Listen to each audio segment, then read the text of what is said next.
Ал эми экинчи бул жолдошко итаат боюнча жолдошко болгон таарыныч, мисалы бүгүнкү күндө ушундай эмеспи? Аял кишиге эрлерибиз таарынып кетсек, бир айлап сүйлөбөй койгондор бар, бир жумалап сүйлөбөй койгондор бар. Негизи таарыныч канча убакытка чейин созулат? Анан жолдош менен ортодогу мамилени токтолуп кетсеңиз аябай жакшы. Бул аябай негизи оор маселе, напсибизге жакпаган. Мен дагы бир нерселерди айтып атсам, мындай кыздар унчукпай мени карап калышат да, бул өзү аябай идеалдыкмуш болуп кеткен го дейт окшойт. Жок, мен ичинде бармын деп койсом, аны күлүп коюшат да, мен өзүмдү да кошуп айтып атам деп. Ошо биздин табиятыбызда ошондой экен.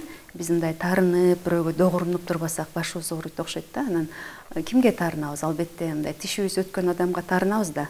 Азыр мындай жаш курагың мындай балагатка жетип чоңоюп калганда ата энең деле сенин таарынычыңды көтөрбөйт.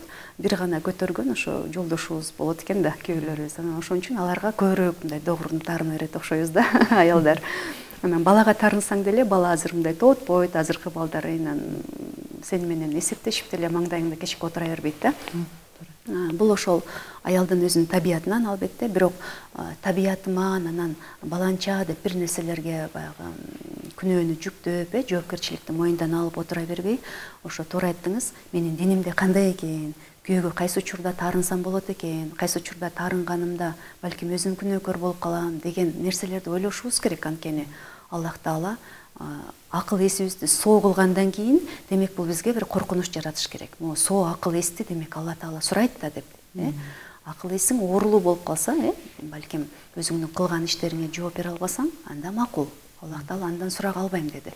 Бирок акыл эсиң соо болуп турганы, бул өзү жоопкерчилик, коркунуч жаратыш керек. Ошондуктан бул жерде күйөөгө кайсы учурда таарынса болот деп конкреттүү бир моменттерге токтолдук да. Мисалы, адамга адам деги эле эмнеге таарынат десе, адамдын мүнөзү, мисалы, мүнөзү менен бир тийсе, грубый болуп, сиз айжан же салам алейкум деп кучактайын деп атсаңыз, ай жок кучактабаңызчы деп койсом, бул бир текеберчиликтин көрүнүшү болот. Бул сиздин көңүлүңүздү сындырат деген сыяктуу. Сиз мага таарынасыз да, мен сизди жакшы көрүп жүрсөм деген сыяктуу, мүнөзүмө. Сөзүмө таарынасыз, маселен, кагып силкип койсо дегендей, анан иш аракетине, балким сөзүнө турбайт же дагы бир нерсе кылат. Адам албетте ушул 3 багытта гана бири-бирине таарынат экен. Эми аял кайсы учурда күйөөгө таарынса болот десе, бул жерде биринчисине келип атат, ар намысына шек келтирсе деп атат да. Ар намысына шек келтирсе, бул эми өзүнүн бир шарттары бар. Анан сөксө, урса, атайлап намысына тийиш үчүн, кемсинтиш үчүн, мисалы, башка бир сөздөр менен айтып, баягы адамдын бир аброюна шек келтирип, атайлап ошол аялын кемсинтейин деп атса, ошол учурда таарынса болот дейт.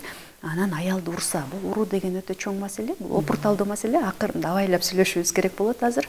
Мына шариятта урса болот деп аны мындай тескери интерпретация кылып жиберишпесин да. Уруу дегенде биздин азыркы коомдогу жана зордук зомбулук көрсөтүп, денесин көгөртүп, сындыра уруп деген жөнүндө сөз болгон жок. Шариаттагы уруу деген өзүнүн тартиби бар. Күйөө тура калып эле баса калып аялды ура бербейт да, билесиз да.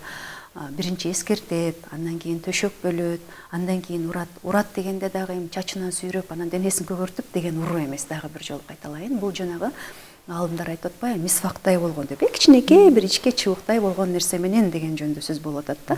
Ал менен кичинекей баланы деле урасың тарбиялаш иретинде, тарбиялаштын максатында, Ошондуктан ушул жөндө сөз болуп атат дейбиз иншаллах. Анан бул жерде аялды урууга уруксат болгон учурлар бар деп келип атат да. Кайсы учурларда уруксат десе, кей бирлерин келтирдик. Мисалы, өзүн күйөөсү үчүн жасалгалап жүрбөсө аял. Күйөөсү эскертет, өзүңдү жакшынакай алып жүр, бул сенин Алла Тааланын алдындагы милдетиң десе деле, күйөө үчүн жасалгаланбайт, бирок коомго чыкканда башка бир намахрам эркектер үчүн, башка бир коомдогу тааныбаган адамдар үчүн жасанат. Ушул учурда күйөө жанакындай тартипте эскертип айтып, төшөгүн бөлүп, анан урса болот, опять же, жанагындай көгөртүп эмес. Экинчи, төшөккө чакырса, мисалы, үзүрү жок, төшөктөн бөлүнүп аял моюн сунбаган болсо, анан күйөөнүн уруксаты жок, чыгып кетсе деп атат, бул жерде күйөөнүн уруксаты жок, чыгып кетсе дегенде зарыл иштерди эске албайбыз. Мисалы, карган ата энеси болсо, же өлүмгө дуушар болуп калса, же баласына мындай зарыл бир сүт алып келүү, анан дагы бир дары алып келүү дегендерде, ооба, албетте ал учурда урбайт. Анан намаз окубай койсо деп атат. Бул ошо аялдын эле пайдасына боло турган нерсе. Ушул учурлардан башка учурда күйөө баягы жөн эле кара өзгөйлөнүп, атайлап баягы залал келтирейин деп ура турган болсо, анда шариятыбызда арам. Бул урууга болбойт. Андай болгон учурларда албетте аял таарыныш керек болот, ушул учурларда мисалы сөгүү деген учурда атайлап кемсинтип сөксө болбойт экен, бирок кээде күйөөнүн мүнөзү ошондой болуп калышы мүмкүн. Маселен, жашаган коомдун дагы адаттарын караш керек да. Адатта биздин коомдогу мырзалардын мүнөзү кандай десе, мындай жумшак мүнөз эмес, баарыбыз билебиз, жумшак мүнөз эмес, мындай аз сүйлөп, столду бир коюп эле бир айтып коюшу мүмкүн. Буну балким өзүбүзгө кабыл албашыбыз керек болот. Мүнөз ошондой, биздин жашаган шарт, маселен, нарында ушундай болушу мүмкүн, көлдө жумшагыраак деген сыяктуу болушу мүмкүн, бир десе албетте мүмкүн да.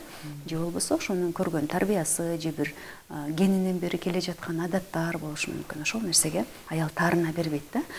Демек, бул жерге бир хадисти келтириптербиз, пайгамбар саллаллаху келген хадис, котормосундагы маанисин айтып коеюн.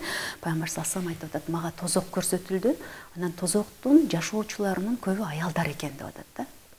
Жашоочулардын көбү аялдар экен деп атат. Анан булар эмне болгон аялдар экен? Капырлык кылган аялдар экен деп атат да. Анан пайгамбар саллаллаху сурап атышат. Булар Алла Таалага капырлык кылыштыбы десе, жок, күйөөлөрүнө капырлык кылышты. Куфр деген бул жерде шүгүрсүздүк деген мааниде келип атат да. Анткени аял деген ушундай нерсе экен, күйөөсү өмүр бою жакшылык кылса дагы, бир кичинекей нерсесин көрүп калса, же бир жолу кыла албай калса күйөөсү, ошону дайыма айтып, сенден такыр жакшылык көргөн жокмун деп шүгүрсүздүк кылыштыгы ошол аялдын күйөөгө болгон капырлыгы болот экен. Демек, көрдүңүзбү?